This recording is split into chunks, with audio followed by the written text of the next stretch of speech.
Good morning, dear students. Welcome to your English class. In your English class, today we are going to start our poem second semester's The Wonderful Words. ये second semester की आपकी first poem है that wonderful words.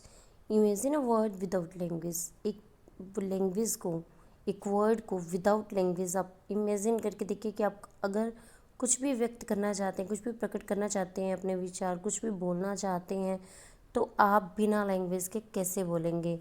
All women speak at least one language. तो हर women at least अगर वो कभी बीच में बोल रहा है, अगर अपने भावों को व्यक्त कर रहा है, तो एटलीस्ट वन लैंग्वेज का यूज़ कर रहा है. The words we speak bring out our thoughts. और जो वर्ड्स हम बोलते हैं वो कहाँ से आते हैं? हमारे विचारों से आते हैं. हम जो सोचते हैं और वो बोलते हैं. So read the following poem on words. ये पोएम है वर्ड्स के ऊपर. So this is a beautiful poem. Its poet is Mary O'Neill. So something about poet. So she is a politician and she was born on 7th November 1941.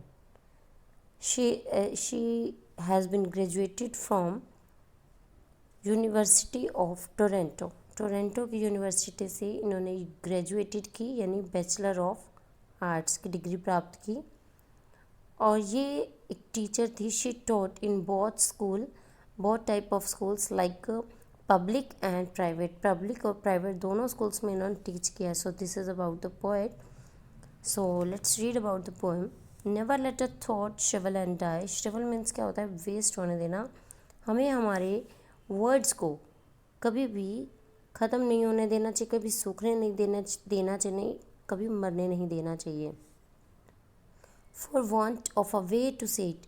In fact इसको कहने के लिए हमें एक वे की ज़रूरत होती है, तो हमें उसे व्यक्त करना चाहिए, उसे प्रकट करना चाहिए, ना कि उसे सूखने देना चाहिए, ना ही मरने देना चाहिए.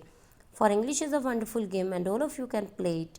और इंग्लिश जो है, यहाँ इंग्लिश लैंग्वेज की बात की गई है कि इंग्लिश एक वंडरफुल गेम है और आप सभी को उसके गेम के टाइप में खेलकर अपने विचारों को आप एक दूसरे को कह सकते हैं.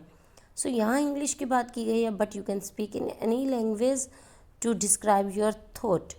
तो अपने थॉट्स बोलने के लिए आप कोई भी लैंग्वेज का यूज़ कर सकते हैं. All that you do is match the words to the brightest thoughts in your head so that they come out clear and true and handsomely groomed and fate.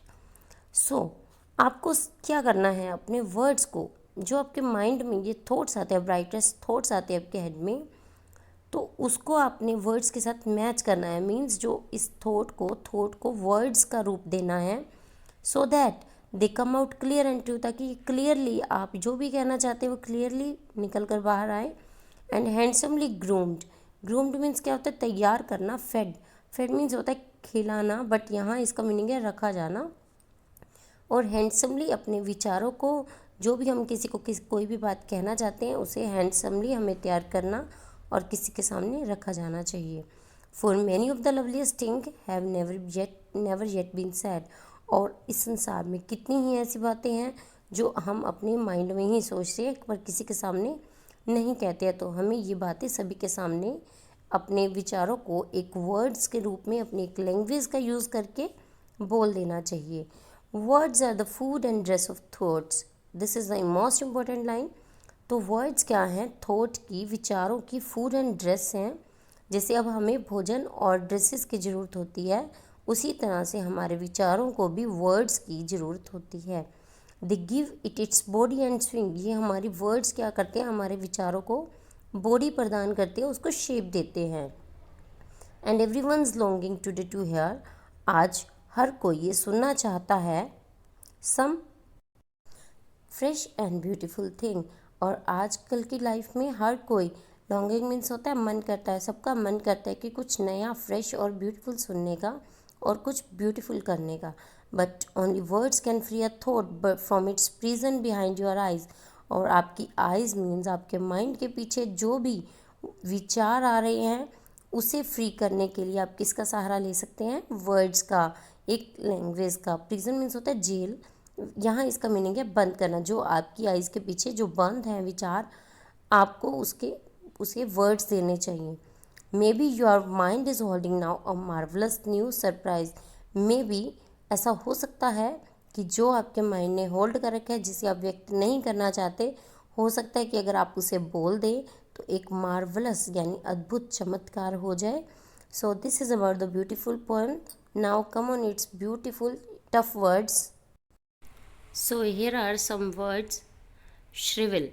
श्रिवल means होता है waste होने देना, मतलब हमें अपने विचारों को वेस्ट नहीं होने देना चाहिए. Second is groomed. Groomed means तैयार करना, हमें हमारे विचारों को ग्रूम्ड हैंडसमली ग्रूम्ड करना चाहिए. नेक्स्ट वन इज़ फेड, और उसे अच्छे से and fed handsomely groomed and fed अच्छे से तैयार करके रखना चाहिए, ताकि हम उसे एक वर्ड्स का रूप, एक लैंग्वेज का रूप दे सके और ब्यूटीफुली मैनेज कर सके. नेक्स्ट है लॉन्गिंग. लॉन्गिंग मीन्स मन करना, कि आजकल सबका मन करता है ब्यूटीफुली करने का और ब्यूटीफुली कुछ सीखने का. नेक्स्ट है प्रिजन. प्रिजन मीन्स बंद, जो आपके माइंड में विचार बंद हो रही हैं उसे आप फ्री कर दीजिए अपने वर्ड्स के अकॉर्डिंग. और मार्वलस मीन्स अद्भुत चमत्कार. हो सकता है जो आपके माइंड में चल रहे हैं वर्ड्स, वो अगर आप किसी के सामने प्रकट करें तो हो सकता है एक अद्भुत चमत्कार हो जाए. So this is about the beautiful poem. So read it. Have a nice day. Bye.